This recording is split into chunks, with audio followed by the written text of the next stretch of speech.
Shalom Dammit! This is Rabbi Sol Solomon with a Rabbinical Reflection for the week of December 8th, 2013. This past Thursday, Ronnie Smith, a science teacher, was shot and killed while going for a jog.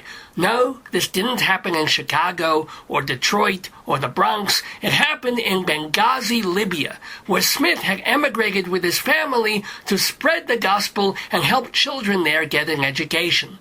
Okay. Many things to consider in this senseless act of violence. First of all, Benghazi is the place rebels took when they ousted dictator Muammar Khadaffi from power.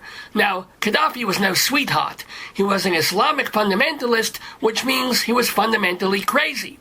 Also, you could have run a small city for 10 years on the energy he expended hating Israel. He funded Jihad and even the Black September terrorists of the Munich Olympics.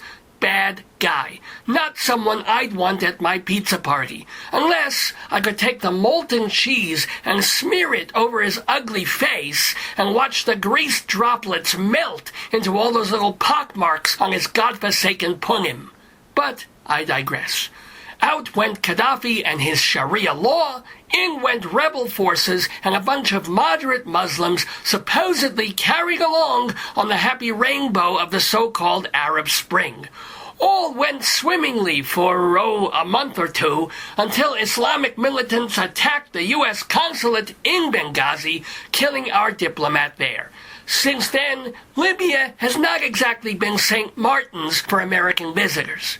And yet, this guy, Ronnie Smith, he's on a mission. He thinks God wants him in the middle of Libya, doing good works, and maybe spreading some gospel to the heathen. So, he brings over his wife and kid, and he's at the international school teaching chemistry. Does it occur to him that he's teaching chemistry to a bunch of teenagers who will use that information to make bombs and chemical weapons? For his troubles and his kindness and his humanitarian beliefs, Ronnie Smith was shot down like a dog on the street. Allah works in mysterious ways. So I feel sorry for his family, who were already back in America for the holidays when this happened. And I hope the Libyan government, a phrase which may be an oxymoron at this point, I hope they pay more than lip service to hunting down the Muslim madmen who keep doing, well, what Muslim madmen do. But let's be honest. What was this idiot doing in Libya? Really? Who asked him? America's got public schools that are one step removed from penitentiaries, but this guy has a calling to go help our enemies overseas. And what's more, the main argument that liberals and we are the world types make that can even remotely come close to defending events like 9/11 and the Boston Marathon is that America sticks its nose in where it doesn't belong.